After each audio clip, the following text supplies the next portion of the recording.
Muito bem, bom dia a todos.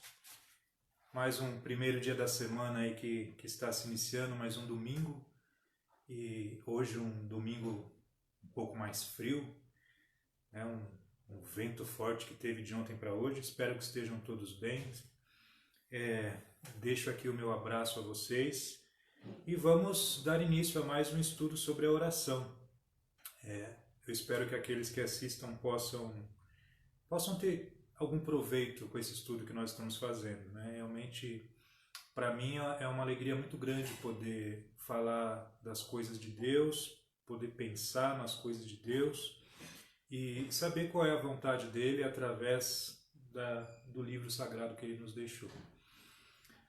Então, hoje, para começarmos com uma reflexão, como eu tenho feito nesses dias, eu queria que nós pensássemos tanto na oração, em questões de oração, com relação a nós, pessoas como indivíduos, mas eu queria que a gente pensasse também um pouquinho na questão da oração com relação à igreja e com relação também aos pregadores, né? Aqueles que sobem nos púlpitos e que trazem a mensagem, que trazem a palavra de Deus. Eu queria que nós pensássemos da seguinte forma: qual seria o principal papel de um pregador? Podemos estender isso também para qual seria um dos principais papéis da igreja. Mas pensando no pregador especificamente, aquele que está à frente dos trabalhos da igreja, aquele que sobe no púlpito, que traz estudos, que traz mensagens, qual seria o principal papel dessa pessoa? Será que seria o estudo? Será que seria a própria pregação em si? Será que seria o ensino da palavra? Será que seria ganhar almas? Será que essa seria a principal função de um pregador? De acordo com a Bíblia, a principal função de um pregador é a oração. E quando nós olhamos para os personagens bíblicos, nós podemos pensar principalmente em Jesus. Jesus nunca iniciou nada importante sem orar primeiro. Então, por exemplo, quando ele foi escolher os seus 12 apóstolos, ele passou uma noite inteira de oração.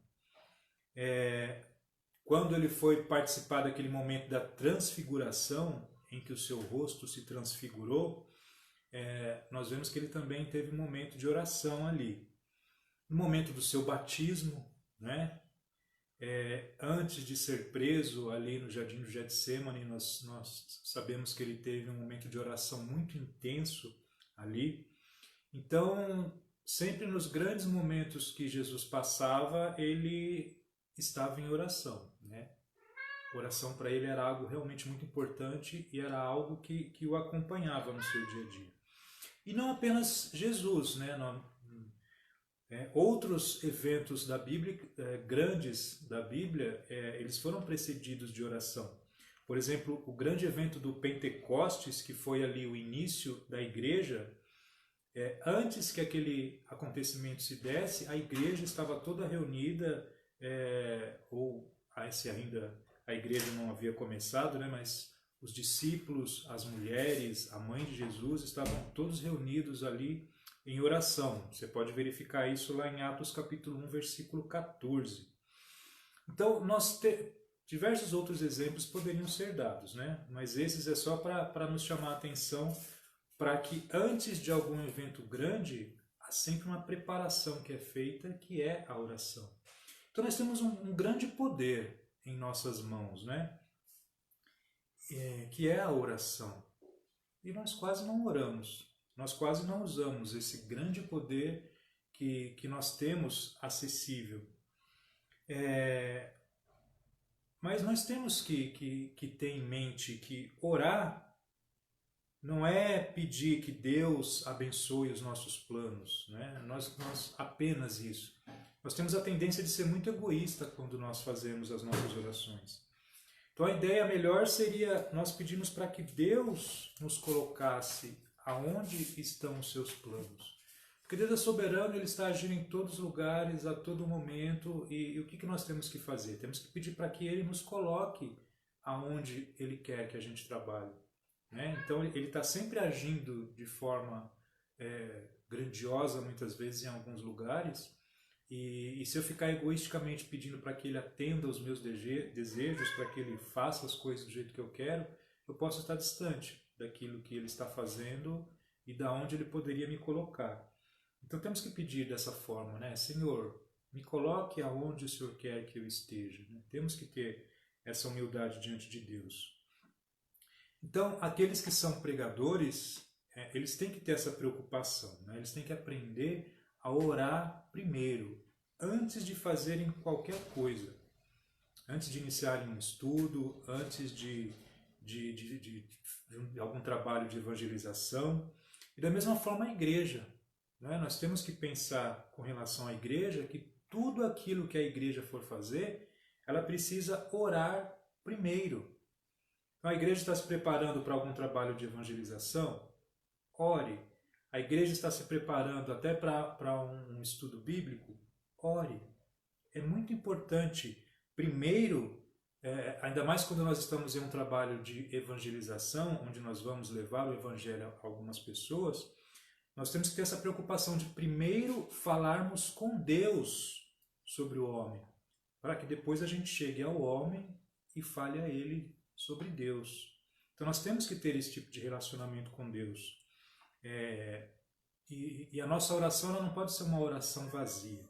Então nós precisamos orar e juntamente com essa oração nós precisamos estudar a Bíblia. Porque vejam, é meio que uma praxe entre os pregadores pedir para que Deus inspire, para que Deus coloque palavras na minha boca, para que tudo aquilo que eu venha a dizer seja de acordo com a vontade de Deus. Agora, como que Deus vai inspirar uma pessoa, como que Deus vai inspirar um pregador? Ele vai fazer isso através do estudo. E essa palavra que eu estou pedindo para que ele coloque na minha boca, para que eu fale de acordo com a palavra dele, é a palavra que ele já deixou escrita. Então nós já temos as ferramentas para nos aproximarmos de Deus e para falarmos de acordo com a vontade dele. Agora, tem muitas pessoas que não leem, existem, né, até denominações que eles dizem que você não precisa estudar para fazer uma pregação ou para fazer esse tipo de trabalho, porque Deus na hora dele vai te inspirar. Mas não é assim que eu entendo que as coisas funcionam. Né? Então tem pessoas que não leem, que não estudam, tem pessoas que não se preparam, e aí não vai adiantar a pessoa orar. Deus me inspire para que eu fale de acordo com a tua vontade, mas a pessoa não tem a preocupação de querer saber o que é que Deus está dizendo para nós através da Bíblia. Então ela não se preparou e é uma oração vazia. Né? Se você pedir para Deus te inspirar, sendo que você não se preparou antes. Então essa ideia tem que andar sempre junta, a ideia de orar e de estudar a palavra de Deus. São duas coisas que elas não podem se separar. Aquele pregador que ele estuda, aquele pregador que ele se prepara, que ele está constantemente lendo a sua Bíblia e se preparando, certamente ele é um pregador que ele vai orar mais, né? Porque aquele pregador que ora, ele faz isso justamente porque ele está envolvido com a palavra. Então ele sabe que isso é uma coisa importante para Deus e certamente ele vai estar estudando constantemente e ao mesmo tempo ele também vai estar orando constantemente, né? Então o poder da pregação, as pessoas querem ter uma pregação que seja poderosa, uma pregação que alcance as pessoas. Então essa pregação ela começa com o poder da oração, que é feito por essa pregação. O quanto você se prepara, o quanto você ora pedindo a Deus para que Ele te capacite a fazer aquela mensagem. Tudo isso ajuda para que de fato a sua pregação e a sua mensagem ela possa alcançar e possa tocar as pessoas, porque você vai estar falando realmente de acordo com a vontade de Deus. Outra coisa que é importante os pregadores pensarem, e aí agora quando eu digo pregadores, eu estou falando daquelas pessoas que estão à frente dos trabalhos da igreja, né? Ou seja, aquelas pessoas que ajudam nos cultos, aquelas pessoas que realmente trabalham e que tem aquela função de pastorear o rebanho de Deus, né? De pastorear a igreja. Uma pergunta para vocês. Vocês têm o hábito de orar pela igreja? E quando eu digo orar pela igreja, é você orar por cada membro da igreja. Você tem esse hábito de parar no seu quarto, em silêncio, começar a orar pela igreja e se lembrar de cada pessoa, tentar buscar ali alguma coisa que você saiba que a pessoa esteja precisando, ou tentar realmente interceder diante de Deus por cada membro da congregação que você está à frente desses trabalhos, pensando nas dificuldades que aquelas pessoas podem estar tendo, pedindo para que Deus as abençoe, pedindo para que Deus as livre de todo o mal. As pessoas que estão à frente do trabalho da igreja têm que ter essa preocupação. Porque se você está pastoreando o rebanho, você precisa estar intercedendo pelo rebanho diante do pastor, né? Nós que somos da Igreja de Cristo sabemos que nós só temos um pastor. E aqueles que estão nesse trabalho de pastorear, estão pastoreando para o pastor. Então, temos que ter essa preocupação. Aqueles que estão à frente do trabalho da igreja precisam ter essa preocupação de orar por cada membro da igreja. Porque é muito fácil, nas nossas orações, nós dizemos a Deus, Deus que o Senhor abençoe a igreja que se reúne em tal lugar. É muito simples. Mas a oração é investir tempo na oração. Então nós temos que ter essa preocupação de nos lembrarmos dos membros e de orarmos por cada um deles, né? Então a oração ela deve ser prioridade na vida de um pregador. Olhando de novo para os personagens bíblicos, nós sabemos que Moisés ele orou constantemente por Israel. O apóstolo Paulo ele orava constantemente pelas igrejas. O apóstolo Paulo, por onde ele ia passando, ele ia fundando igrejas, né?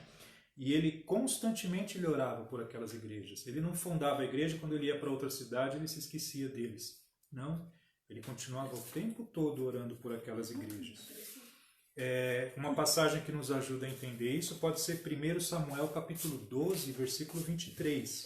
Ali Samuel disse, e longe de mim esteja pecar contra o Senhor, deixando de orar por vocês. Então olha o que o profeta Samuel disse aqui, né?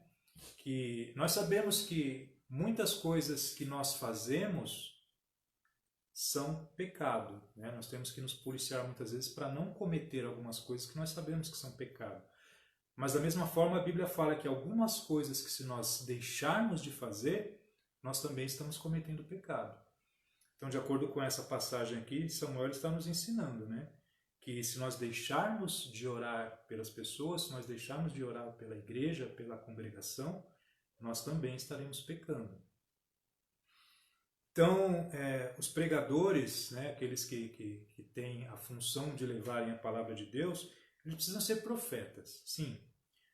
Profeta é diferente do que muitas pessoas imaginam, não é você ficar falando sobre o futuro ou sobre a vida da pessoa.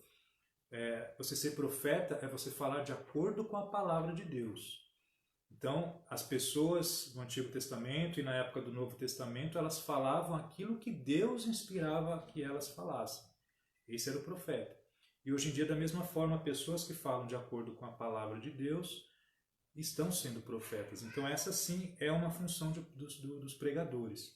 Mas os pregadores eles também devem ser sacerdotes, que é essa ideia de clamar diante de Deus pelas ovelhas, né? E não só pelas ovelhas, mas nós precisamos clamar também por aqueles que estão perdidos.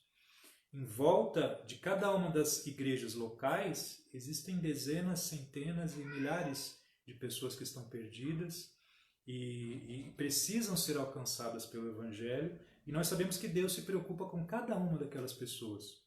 Então, aqueles que estão à frente do trabalho da igreja precisam orar pela igreja, por cada membro, e precisam orar também pelos perdidos, para que a igreja possa alcançar essas pessoas. Agora, pensando na igreja, a igreja também ela só vai ouvir um pregador, de fato, e estar atento às coisas que ele diz, se esse pregador for um homem de Deus, né? Se for um homem santo, se ele tiver um caráter que seja respeitável, se ele for um estudioso da palavra de Deus, não apenas estudioso, mas se ele for de fato um praticante da palavra, né? E evidentemente se ele for um homem que ora, né? Porque se ele está envolvido com oração pela igreja, se ele está intercedendo junto a Deus por toda a igreja, por cada membro da igreja, certamente será mais fácil para que Deus toque no coração das pessoas quando aquele pregador estiver falando. Então é todo um processo que caminha junto, né? Oração, estudo da palavra, intercessão, para que toda a igreja possa se aproximar de Deus. Depois dessa reflexão, eu queria que nós pensássemos um pouquinho sobre as qualidades da verdadeira oração. Eu vou usar como base para esse estudo de hoje a oração de Jesus no Jardim do Getsemane. Se alguém quiser deixar preparado aí para que a gente leia, daqui a pouco eu vou ler. Mateus capítulo 26, a partir do versículo 36. Daqui a pouquinho eu vou entrar nessa leitura. Para que nós pensemos um pouquinho sobre as qualidades que a verdadeira oração tem, né? Aquela oração que chega até Deus, aquela oração que Deus ouve e, evidentemente, aquela oração que Deus atende. Porque Deus, ele nos ensina algumas qualidades dessa oração que ele recebe, né? Porque se nós não fizermos de acordo com a vontade de Deus, a gente vai estar apenas realizando ali um ritual, né? Uma espécie de ritual. Então vai ser muito mais parecido com uma idolatria, ou talvez diante de Deus possa até parecer algo infantil. Então não vai ser uma oração eficiente, não vai ser uma oração que de fato chegue a Deus para que ele possa atender. Quem tem acompanhado os outros estudos que eu estou fazendo aqui todo domingo às 9 horas, já sabe que eu disse algumas vezes que orar não é trocar alguma coisa com Deus. Então a ideia não é que eu entre em oração sempre para pedir alguma coisa a Deus, porque eu sei que Ele pode me dar e porque eu estou querendo alguma coisa em troca. Orar, o simples fato de nós orarmos é estarmos na presença de Deus. Se essa não é a maior motivação que eu tenho para orar, eu já tenho que começar a pensar que tem alguma coisa errada. Porque o simples fato de eu me colocar conscientemente diante de um ser tão poderoso, tão santo, tão magnífico como esse Deus, não existe outra motivação que possa ser maior do que essa. Então, para que verdadeiramente a gente consiga entrar na presença desse Deus, nós temos que entender que tem uma preparação que é preciso ser feita antes para que essa oração seja verdadeira, né? Para que ela de fato ela ultrapasse o teto da minha casa e chegue até os céus. Então, vamos pensar em algumas qualidades que a nossa oração precisa ter. Uma preparação que todos nós precisamos fazer para que a gente consiga de fato orar de acordo com a vontade de Deus. Então, uma das qualidades das coisas que nós precisamos pensar como preparação para essa nossa oração é humildade. O que é que pode nos ajudar a não correr o risco de fazermos de Deus como se ele fosse um gênio da lâmpada, onde a gente entra na presença dele somente para ficar pedindo coisas, pedindo. O que me ajuda a impedir que essas coisas aconteçam é justamente esse exercício de humildade, né? Agora, será que adianta eu pedir para Deus, Deus, me faça humilde? Será que uma oração dessa é uma oração proveitosa? Deus, opere um milagre na minha vida e me faça humilde. Será que é assim que as coisas acontecem? Procurando sempre exemplos nas Sagradas Escrituras, a gente pode se lembrar de quando Moisés tirou o povo do Egito, não é? Deus realizou muitos milagres ali, maravilhosos, para poder tirar o povo do Egito. Agora, mesmo com todos aqueles milagres, o faraó ele não se tornou humilde. Outro personagem foi Judas. Judas andou com Jesus, Judas viu Jesus fazer diversos e diversos milagres. Judas estava com Jesus, ouviu todos os ensinamentos que o mestre tinha para dar para ele, e Judas também não se tornou humilde. Agora, um exemplo de alguém que se tornou humilde foi Pedro. Pedro errou, mas depois ele compreendeu o erro que ele tinha cometido, né? Então, para você se tornar humilde, você tem que reconhecer o seu erro. Você tem que se entristecer por causa daquele erro que você cometeu, né? Porque ser humilde é você se humilhar diante de Deus. E nós vemos que Pedro fez isso, né? Ele reconheceu, ele se humilhou, então, de fato, ele se tornou humilde para que pudesse entrar na presença de Deus. A Bíblia diz que Deus ele não rejeita um coração contrito, né? Que é aquele coração que se entristece por saber que é um pecador e por estar tentando fugir daqueles pecados. Então isso nos deixa contritos, e a Bíblia diz que Deus não rejeita um coração contrito. E essa pessoa, né, que se arrepende, que se entristece, ela aprende a ser humilde. Agora, aquele que é orgulhoso, porque as pessoas, elas muitas vezes elas não acham que erraram, né? Então ela não se arrepende, ela não quer mudar. Essa pessoa dificilmente ela vai aprender o que é a verdadeira oração. Uma segunda qualidade, né, que nós devemos pensar nessa preparação para que a gente ore, é que nós precisamos justamente fazer isso. Nós precisamos pensar e precisamos nos preparar.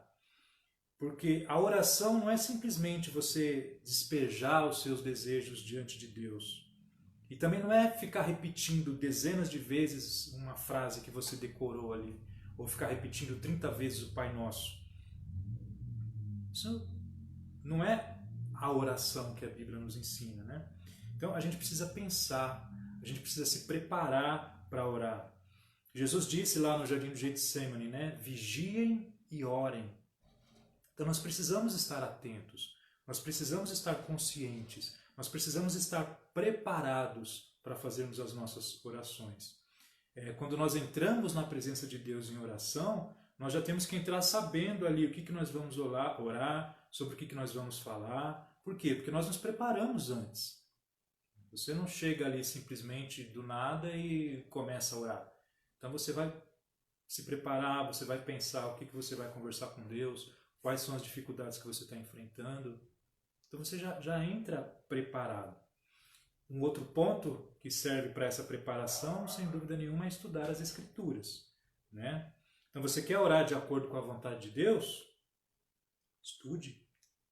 Conheça as Escrituras, porque você precisa se basear nela para orar. É uma frase que eu achei bem legal, né? Que é: deixe Deus falar com você antes de você falar com Deus. Eu achei essa frase muito bonita. E é uma frase que está de acordo com as Sagradas Escrituras, né? Lá em Provérbios, capítulo 28, versículo 9, diz ali: se alguém se recusa a ouvir a lei, até suas orações são detestáveis. Olha só. Então, se alguém se recusa a ouvir a lei, que lei? A lei de Deus, né? Onde nós encontramos a lei de Deus? Na Bíblia, nas Sagradas Escrituras. Então, uma pessoa que se recusa a saber o que é que Deus tem para dizer para nós, as orações dessas pessoas, elas são detestáveis a Deus. Então é importante que as pessoas não se enganem, né? Porque se você não está nem aí para as Escrituras, se você não está nem aí para aquilo que Deus acha importante dizer para a humanidade, é impossível que a oração dessa pessoa seja uma oração verdadeira e seja uma oração real. Então, se você não está nem aí para o livro de Deus, não pense que o Deus do livro, que é o único Deus verdadeiro, o único Deus real, o único Deus vivo, não pense que ele vai ouvir as suas orações. Um outro ponto que é importante nós termos como preparação para entrarmos na presença de Deus à oração é o arrependimento, né? E essa ideia de arrependimento é muito difícil para aquela pessoa que não é cristã. Porque o ser humano ele é pecador. E ele precisa se arrepender Ele precisa voltar para Deus antes que as suas orações sejam atendidas. Mas para quem não é cristão, essa ideia de arrependimento para eles parece que é muito difícil. Eu já conversei com pessoas e elas me diziam, não, mas eu não tenho do que me arrepender. Eu não mato, eu não roubo, eu ajudo as pessoas sempre que eu posso, eu vou me arrepender do quê? Então, para eles, parece que é algo difícil eles entenderem que são pecadores e que de fato precisam se arrepender. E sem esse arrependimento é impossível que eles entrem na presença de Deus. Porque tem muitas pessoas que não estão nem aí para a Bíblia, não estão nem aí para a igreja, mas eles oram. Agora, olha o que diz Isaías 59, versículo 2. Mas as suas maldades separaram vocês do seu Deus. Os seus pecados esconderam de vocês o rosto dele e por isso ele não os ouvirá. Então, essa é uma coisa que as pessoas elas não se atentam para isso. Por causa dos pecados dessas pessoas, Deus não pode ouvir as orações delas. E muitas vezes elas oram, elas dizem Deus te abençoe, elas dizem vai com Deus. São palavras vazias. Porque elas estão carregadas com os seus pecados, elas não se arrependem deles e esses pecados impedem que elas entrem na presença de Deus. Então, se a pessoa não está preocupada em saber o que é importante para Deus, não adianta ela ter falsas esperanças e ficar se enganando, porque Deus não vai ouvir o que essas pessoas têm a dizer.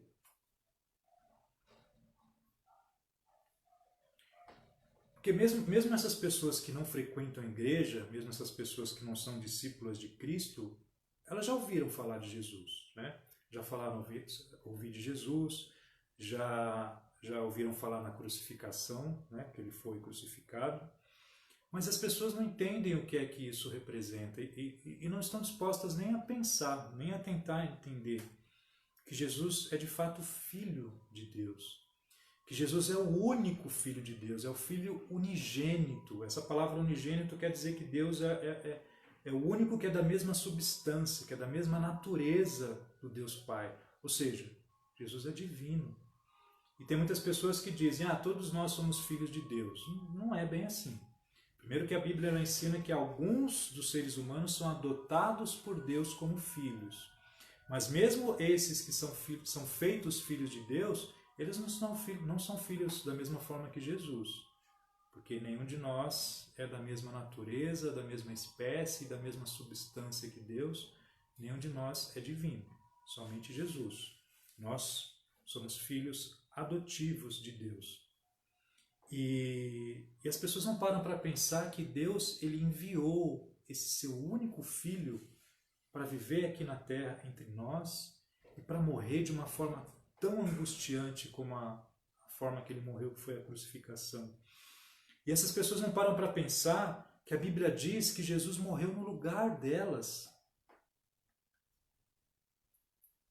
A Bíblia diz que o sangue de Jesus derramado naquela cruz significa o castigo pelo pecado que cada uma dessas pessoas comete, para que elas possam ter os seus pecados perdoados, para que elas possam ter a esperança de entrar na presença de Deus. Elas não imaginam o tamanho do sacrifício que esse Deus fez. Elas, quando pensam em Jesus, muitas vezes na época do Natal, elas pensam naquele bebezinho ali na manjedoura, elas cantam algumas musiquinhas pensando naquele bebezinho, mas elas não têm ideia de quem é Jesus. Quando nós falamos, por exemplo, do universo, do tamanho do universo, da complexidade do universo, e aqueles que são céticos, principalmente, eles pensam, nossa, se existe um ser com tamanho poder para criar todo esse universo, deve ser um ser magnífico, esplendoroso. E as pessoas não entendem que a Bíblia diz que o ser que criou, que mantém esse universo existindo, é o próprio Jesus, é o próprio Filho de Deus. As pessoas não têm noção de quem é Jesus.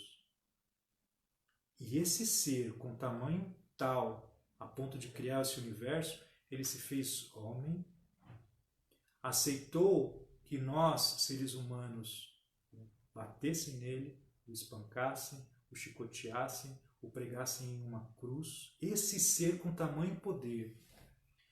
E a Bíblia diz que essa morte, que esse sacrifício foi por cada um de nós, para que nós pudéssemos nos arrepender, para que nós pudéssemos ter os nossos pecados perdoados, para termos a esperança de entrarmos na presença de Deus. Agora as pessoas não se importam com isso. Elas estão dizendo, não estou nem aí se Jesus morreu, se Deus sofreu por causa da morte dele. E aí eu pergunto, por que é que essas pessoas acham que Deus vai ouvir a oração delas?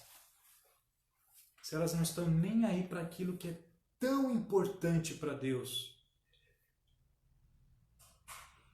Olhem o que a Bíblia diz sobre as orações que Deus ouve e que Deus atende. Lá em 1 João capítulo 3, versículo 22, diz assim: E recebemos dele tudo o que pedimos, porque obedecemos aos seus mandamentos e fazemos o que lhe agrada. Então, Deus ouve e atende aqueles que obedecem às suas sagradas escrituras e aqueles que procuram fazer o que agrada a Ele. Então, se as pessoas desprezam tamanho sacrifício de Deus, tamanho sacrifício do único Filho de Deus, você acha realmente que Deus vai ouvir e vai atender a oração dessas pessoas?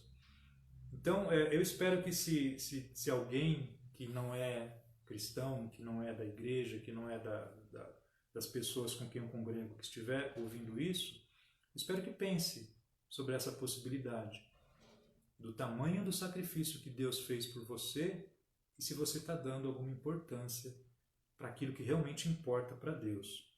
Porque Deus ele não vai se importar com os seus caprichos, com as suas vontades, com os seus desejos, porque todos eles são completamente contaminados pelo pecado.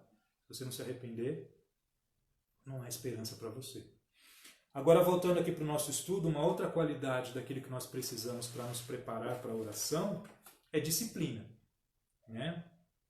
Porque Deus ele não nos dará nada até que a gente dê o nosso melhor para Ele.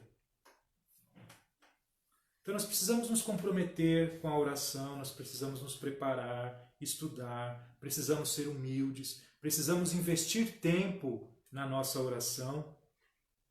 Então é disciplina, né? Eu preciso me organizar durante a minha semana para que eu tenha um tempo de qualidade para poder investir em oração a Deus. Nós temos que nos comprometer com a oração.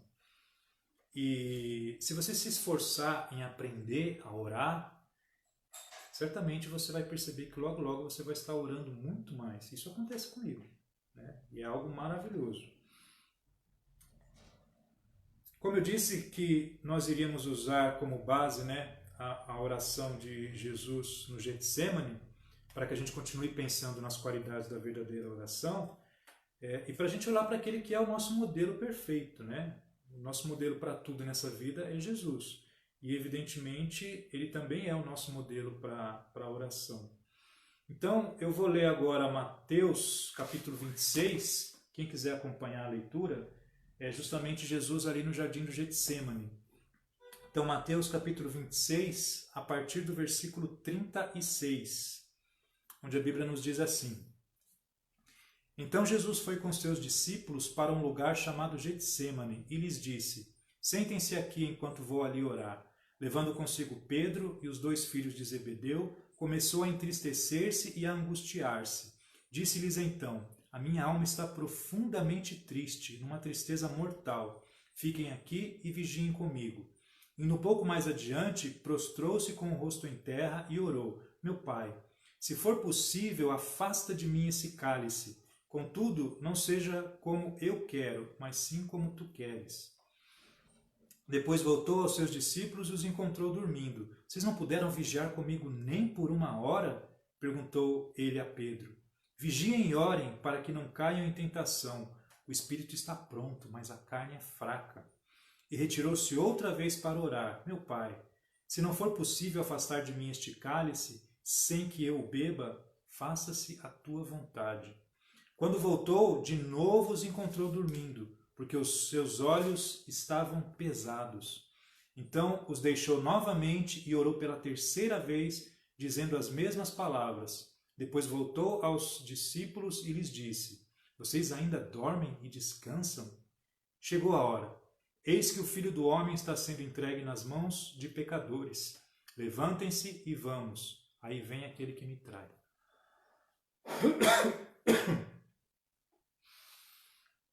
Então, olhando para essa oração de Jesus, uma primeira coisa que nos chama a atenção aqui é a sinceridade. Deixa eu ver que oração aqui para eu ver quanto tempo nós temos, para eu não me alongar, para que a gente possa se preparar para o culto. Então, o primeiro ponto que a gente vê nessa oração de Jesus é a sinceridade, né? Como ele foi sincero conversando com Deus ali naquele momento. As nossas orações, elas não são perfeitas, né? Os nossos pecados, eles não nos permitem orar a Deus como nós deveríamos. Agora, quando a gente ora para essa oração de Jesus, para a profundidade da oração dele, para a sinceridade que ele teve, né? Ele estava angustiado, ele estava clamando, ele estava sofrendo, ele estava dizendo a Deus, se possível, Senhor, afaste de mim esse cálice. Jesus ele se derramou a Deus, né? Ele expôs a angústia mais profunda do coração dele. Então, realmente, a palavra aqui é sinceridade, né? Nós, muitas vezes, quando estamos orando, nós nos fazemos de vítima, né? Nós somos hipócritas. Muitas vezes nós dizemos, Deus, por que eu estou passando por essa situação? Por que, Senhor, só comigo acontecem essas coisas? Por que o Senhor não me ajuda? Por que o Senhor não me atende? Nós nos fazemos de vítima. Nós somos egoístas demais em nossas orações. E a gente precisa saber que honestidade é a base para um bom relacionamento. Os nossos melhores amigos são aqueles amigos com quem nós somos mais honestos e com quem nós sabemos que eles também são honestos conosco, né? Então, se nós não estamos sendo honestos com Deus, muitas vezes a gente ora por alguma situação que a gente está enfrentando, e a gente sabe muitas vezes que a gente errou ali, mas a gente parece que fica, né, sambando em cima da situação ali, mas a gente não vai a fundo no problema, né? Muitas vezes nós não admitimos as nossas culpas, mesmo sabendo que estamos sendo culpados. Então, sinceridade, honestidade, isso é muito importante, porque nós falhamos em nossas orações quando nós recusamos em ser honestos com Deus. Um segundo ponto que a gente percebe nessa oração de Jesus é a intensidade da oração dele, né? Nós falamos do clamor e da sinceridade, mas se nós usarmos como referência também Lucas capítulo 22, que também trata de Jesus ali no Getsêmani, no versículo 44 diz assim, estando angustiado, ele orou ainda mais intensamente, e o seu suor era como gotas de sangue que caíam no chão. Então, a intensidade por causa da angústia que Jesus estava sentindo ali, era um clamor desesperado. Ele realmente ele disse que a sua alma estava profundamente triste até a morte, né? Então ele estava suando, e pode ser que o suor dele fosse tão abundante ali que caísse como gotas, parecendo gotas de sangue, mas pode ter acontecido uma outra coisa que a medicina chama de hematidrose, que é quando a pessoa está num desespero tão grande e ela soa tanto que isso acaba rompendo pequenos vasos sanguíneos ali e a pessoa começa a sangrar junto com o suor. Então nós não sabemos exatamente o que aconteceu, mas a gente sabe o tamanho da angústia e do desespero de Jesus enquanto ele estava orando ali, né? A intensidade da oração dele. Então a verdadeira oração, ela não são alguns minutos ou alguns segundos dizendo umas poucas palavras, ou como eu já disse, ficar repetindo frases decoradas. Muitas vezes a oração é trabalho árduo, né? É esforço. Muitas vezes nós entramos como se estivéssemos em uma luta enquanto nós estamos orando ali. Um terceiro ponto nessa oração de Jesus que a gente percebe é a renúncia. Então, Jesus ele disse que sua alma estava numa tristeza mortal, né? Ali no versículo 38, e no versículo 39 nós vemos que ele se ajoelhou com o rosto no chão, né? Então, o que Jesus estava fazendo ali? Ele estava se humilhando, né? Ele estava se rendendo a Deus em oração. Então, realmente é uma renúncia que ele estava fazendo ali. Será que você já orou dessa forma? Já se ajoelhou com o rosto em terra ali para orar a Deus? E quando eu falo para você se ajoelhar para fazer uma oração, eu não estou dizendo sobre a gente forçar uma possível humildade ou a gente estar se fazendo de humilde, né? Porque muitas vezes a gente se ajoelha ali nós estamos apenas buscando uma postura de humildade. Mas essa oração que Jesus fez aqui de joelho, ele estava abandonando todo o seu orgulho, né? Ele estava abrindo mão dele mesmo ali, ele estava renunciando à sua própria dignidade.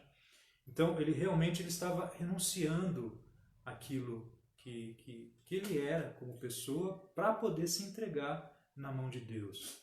Então, é essa a ideia. Se converter a Deus é se render a Deus. Nós precisamos ter isso em mente. Um quarto ponto que nós percebemos nessa oração de Jesus é perseverança, né? Jesus orou a mesma coisa 3 vezes. E ele não perdeu a fé. Os discípulos dormiram durante as 3 vezes que ele foi lá para conversar com eles. E mesmo assim ele não deixou de perdoá-los, não é? Então Jesus ele foi sincero, ele foi intenso, ele foi honesto, e mesmo assim Deus disse não para ele, naquela oração fervorosa que ele estava fazendo ali. E ali, então, Jesus tomou de fato a decisão de salvar o homem perdido. Não que ele tenha tomado a decisão, mas aquilo de fato foi confirmado ali, né? Porque Jesus ele perseverou. Porque mesmo Deus tendo dito não para ele, Jesus disse sim para nós. Então, de fato, a nossa oração ela precisa ser perseverante. Ainda que Deus diga não para aquilo que nós estamos pedindo, nós devemos perseverar e continuar cumprindo com o propósito dele para as nossas vidas. Um quinto ponto é a vigilância, né? Jesus disse, o espírito está pronto, mas a carne é fraca. Ele pediu para que os discípulos vigiassem com ele. E o que eles fizeram? Eles dormiram. Será que nós também muitas vezes não dormimos em momentos em que nós precisaríamos estar orando? Às vezes a gente enfrenta uma dificuldade, ou às vezes a gente tá preocupado com alguma pessoa, muitas vezes pode ser até um filho, né? Um amigo querido, algum irmão da igreja, e nós dizemos algumas palavras a Deus em oração por essas pessoas e vamos dormir. Será que nós não deveríamos batalhar em oração por essas pessoas, por essa situação? Que é de fato nos entregarmos a Deus. Porque essa é a ideia. Se nós não estamos dando importância para aquilo, a ponto de orarmos um pouco mais do que alguns minutos para Deus por aquela pessoa, por aquele assunto, por que é que Deus vai dar importância para aquilo, né? Então eu acho que esse ponto de nos mantermos vigilantes e termos essa preocupação de não dormirmos tranquilos e sossegados em momentos que talvez nós tivéssemos que estar ali batalhando em oração com Deus, né? Pedindo, clamando por aquela pessoa, por aquela situação. Paulo fala que nós estamos em uma luta espiritual, né? E que essa luta não é contra carne e sangue. Efésios 6,12. Será que algum soldado no meio de uma batalha ele para tirar um cochilo? Muitas batalhas elas se ganham e se perdem dependendo da maneira como você está orando por aquela batalha e por aquela situação. Então, vigiar é algo que nos mantém atento, né? Se você está atento, você está orando. E aí nós não somos pegos de surpresa pelo inimigo, né? Nas ciladas que o tempo todo ele está preparando para nós. Precisamos caminhar para o fim. Então, o penúltimo ponto aqui, nessa oração que nós vemos de Jesus, é a fé. Então, Deus disse não, mas Jesus permaneceu firme, né? E nós vemos que mesmo Deus tendo dito não para Jesus, ele mandou um anjo para auxiliá-lo ali, né? Então Deus não o abandonou ali. Muitas pessoas oram, poucas pessoas vão à igreja e menos pessoas ainda leem a Bíblia com profundidade. Agora, vocês concordam que se uma pessoa não vai para a igreja, não lê a Bíblia, vocês acham que essa pessoa acredita em Deus? Certamente não acredita nesse Deus que é vivo, que é verdadeiro, que é o Deus do qual nós estamos falando aqui, né? Então são pessoas religiosas, mas infelizmente são pessoas sem Deus, né? Por isso que eu já perguntei algumas vezes nesses estudos, para quem você tem orado, né? Será que tem alguém do outro lado recebendo a sua oração? Pense nisso. Quem é o Deus com quem você fala? Será que de fato ele existe? Você tem como comprovar se esse Deus existe mesmo? Um sétimo e último ponto aqui para nós terminarmos esse estudo de hoje, que nós aprendemos com essa oração de Jesus, é dizermos para Deus: seja feita a sua vontade. Foi assim que Jesus orou ali no Jardim de Getsêmani, foi assim que ele nos ensinou a orar, naquela conhecida oração do Pai Nosso. E a Bíblia diz que nós não sabemos como orar, né? Nós não sabemos como pedir. O Espírito Santo ele nos ajuda até com gemidos inexprimíveis para que a nossa oração possa alcançar a Deus. Isso está lá em Romanos capítulo 8, versículo 26. Então, mesmo quando nós dizemos a Deus seja feita a tua vontade, a gente precisa saber que não estamos dizendo isso para Ele, para que Ele saiba, né, que a vontade dele é que tem que ser feita. Ó Senhor, seja feita a tua vontade, beleza? Estou dizendo isso aí para o Senhor ficar sabendo que é a sua vontade que tem que ser feita. Não é assim. Nós devemos dizer a Deus, seja feita a sua vontade, porque nós estamos nos rendendo a Ele, né?